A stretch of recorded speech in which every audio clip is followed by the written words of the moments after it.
Viridian, The Green Guide, written by Clouds, read by Distracted by Books. Chapter 56, Shift.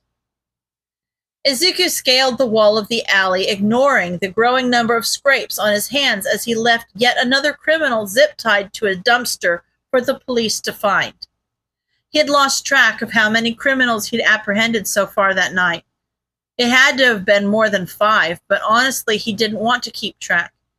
He just figured that it was easier to throw himself into fights than it was to face the battle that was raging in his head right now. The little imaginary eraser head on his shoulder was telling him to be logical. Yes, he'd messed up, but he'd saved more people than he'd allowed to die. Without him, the Asui kids might have become orphans. So he had to be doing at least some good, right? On his other shoulder, however, a little imaginary Kachan was yelling at him that vigilantism was just one more thing he couldn't do right.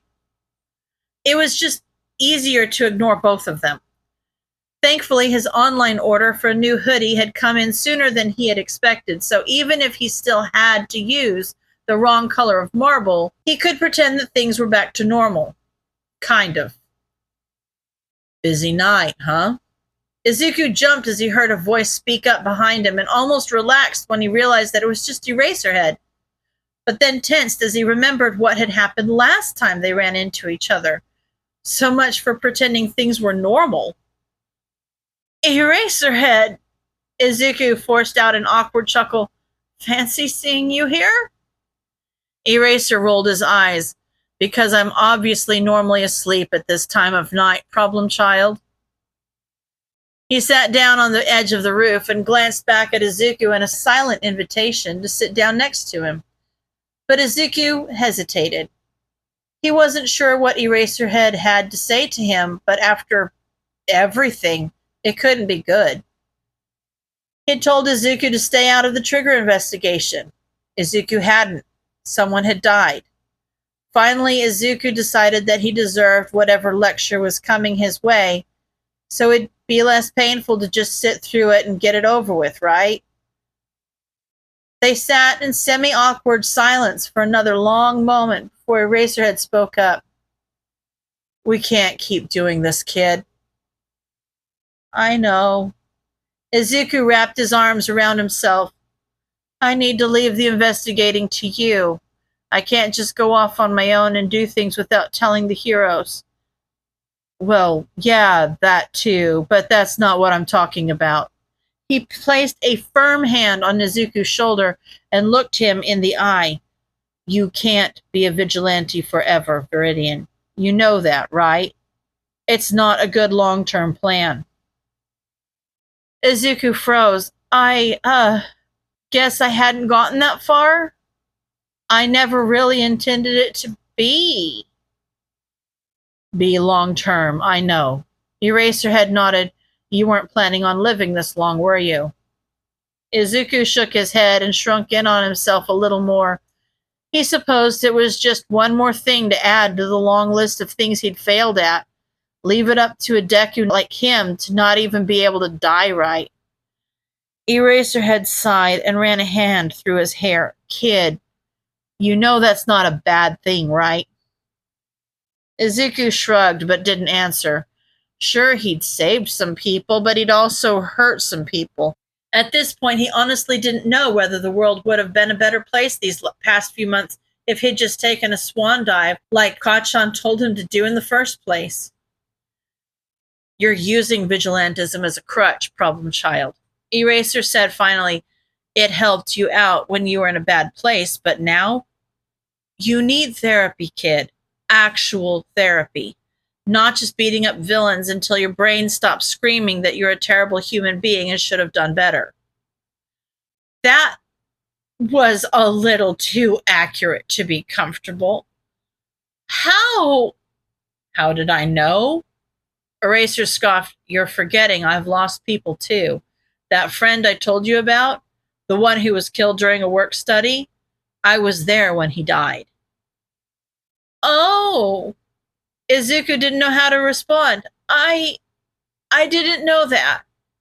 Eraserhead shrugged. I never told you. I don't talk about it a lot, for obvious reasons. But the fact is that Shirakumo and I went to fight a villain we were woefully unprepared for, and he paid the price. I didn't even know he was gone until the fight was already over. I can't tell you how many times I've wondered if he would have survived if I'd just been a little better of a hero. How did you make those thoughts go away? Izuku whispered. Eraser raised an eyebrow. How do you think I knew you'd be out here? I threw myself into training. I kept fighting until I just couldn't think anymore. That's how I know it doesn't help. But, Izuku tried to interrupt, but Eraserhead stopped him with a look. I bet you've been cutting yourself off from that friend you made, haven't you? He asked. Izuku shut his mouth and stared at the scrapes on his hands. Denki had been texting him all day, asking him if he'd seen the news. But how was he supposed to face someone after he'd basically killed their crush? Even just talking about it made Izuku feel a phantom vibration in his pocket, and he froze. That's different. Oh, really? Because it's exactly what I did, Eraser said. Your friends are there for a reason, problem child. You're supposed to be helping each other through stuff like this. What you're doing really isn't healthy, kid. But what am I supposed to do? Izuku hated how broken he sounded, and he wiped furiously at his eyes in an attempt to stop the tears. Vigilantism is the only thing I've ever been even slightly good at. If I can't be a vigilante, then what am I even supposed to be? You can be a hero. Izuku did a double take. He was so shocked that he even stopped crying. Eraserhead said it like it was the simplest thing in the world. A logical conclusion, not something that could turn Izuku's entire worldview on its head in less than a sentence. Don't, Izuku turned away. Don't tell me that. No one had ever told him that. Not Kacchan, not Mom, not even All Might. Izuku wasn't sure he could handle hearing it from Eraserhead. Why not, problem child? Eraser asked. It's true. You've got potential and experience. Wouldn't the commission have a problem with that? Izuku deflected. I'm sure they don't want people like me getting heroes' licenses. You'd be surprised. Eraserhead said, there's actually an entire program designed to help people like you. Who, suicidal teens?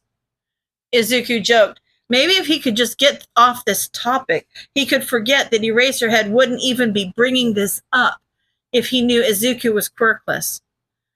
I think I heard about that in an assembly one time. Don't try to change the subject, kid. Eraserhead glared at him. Vigilantes.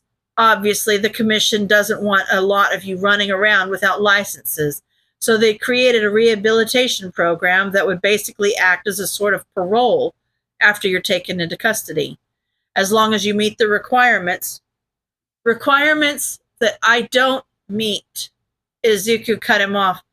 I'm not even a real vigilante. It didn't even matter what the requirements were.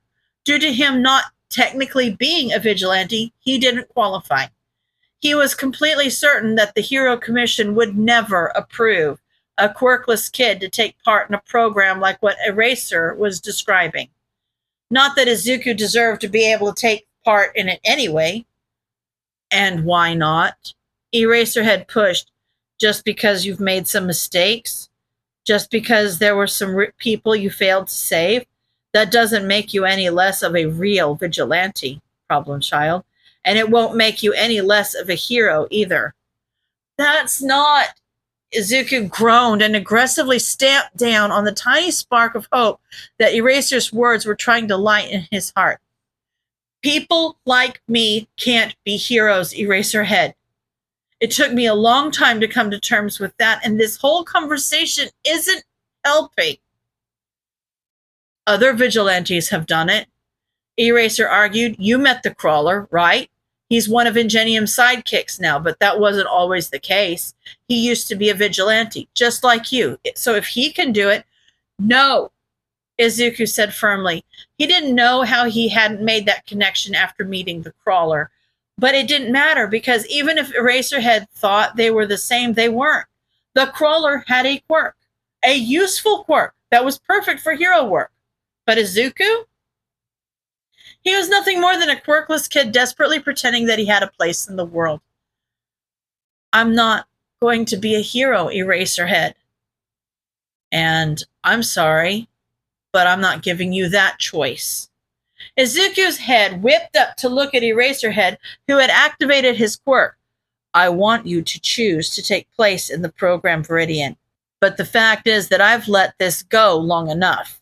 You need help. Help that vigilantism can't give you. And I'm sorry, kid, but both as a hero and as someone who cares about you, I can't let you keep destroying yourself like this. I have to do what's best for you, even if it hurts both of us. So, problem child, you can either agree to participate in the program of your own free will, or I can take you in and have a judge mandate your participation. What's it going to be? Izuku froze and looked at Eraserhead, who looked completely serious. That must be why he had activated his quirk, to keep Izuku from fighting back, which would have probably worked if Izuku had a quirk to fight with. He was actually planning on arresting him. You can't do that. Unfortunately, I can. Eraser said, well, I can't actually force you to be a hero, but if you get arrested, it'll be a choice between that and juvie, with the program being the logical choice. Please, kid, I don't want to arrest you. Just let me help you.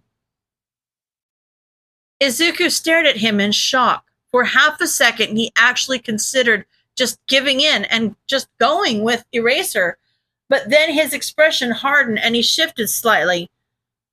There was no way that a quirkless kid could be a hero. If he let Eraserhead arrest him now, the offer for the rehabilitation program would be taken off the table as soon as they looked at his ID. Sure, the vigilantism charges would also go away, but they'd tell his mom and she'd force him to stop, and he couldn't let that happen. I'm sorry, Eraserhead. Izuku smiled at him sadly. But I can't be a hero. Izuku jumped. Shota saw the kid's decision in his eyes moments before he jumped, and he shot his capture weapon toward him, only for the kid to drop off the roof and onto the nearest fire escape. He swore under his breath and jumped after the kid to give chase. He'd known there was a possibility he would try to run when he decided to give him that ultimatum, but he talked it over with Tsukashi and some of the other heroes that worked with Viridian the most, and they had all agreed that it was the right decision. The kid had proved time and time again that he was capable of being a hero, and Tsukashi had assured them that there was no way that the Hero Commission would reject his application for the program, especially with all of the positive media attention that Viridian had been getting. It was in the Commission's best interest to get him off the streets and legalized as soon as they could. But, of course, that all depended on the kid. Shota didn't understand why Viridian wouldn't let them help him. He was already saving so many people, and becoming a hero was the next logical step. It would give him more resources, more gear, and more connections to be able to save even more people. He hadn't wanted to break the kid's trust like this. He'd been actively avoiding it. But like he'd told the kid, this had gone on long enough. If nothing changed, Viridian wouldn't ever get better. Which was why he was willing to chase after the kid and try to capture him. Try being the operative word, apparently. He underestimated how much Viridian had improved over the past few months. He couldn't help but think of how easily he would have been able to wrap the kid in his capture weapon when he was just starting out. But now, he was giving him a run for his money. The kid had always been fast, of course. There was a reason that had been his original MO, after all. But now that he had months of experience with parkour and stealth under his belt, Shota would have been almost proud of how hard it was to keep up with him if he wasn't so annoyed. Why wouldn't the kid just let them help him? The kid dropped off another rooftop, and Shota skidded to a stop as he tried to figure out which way to go. He heard the clink of a marble hitting something and couldn't help smiling. Viridian was still a kid, wasn't he? He was probably trying to use the old trick of creating a diversion in the opposite direction that he planned to go. Shota shook his head and headed in the opposite direction to the noise. It was only a matter of time before he tracked the kid down. Izuku held his breath as his racerhead took the bait, then slowly uncrouched from his hiding place behind a dumpster and ran in the same direction that he'd shot the marble, being sure to keep to the shadows as he made his way home. It wouldn't take long for Eraserhead to figure out he'd tricked him, so Izuku didn't waste any time taking off his hoodie, tying it around his waist to hide his weapons, and switching streets. Heading toward the nearest train station, wiping away the tears that were starting to flow again despite his best efforts. This was going to make things a little more difficult. End of chapter.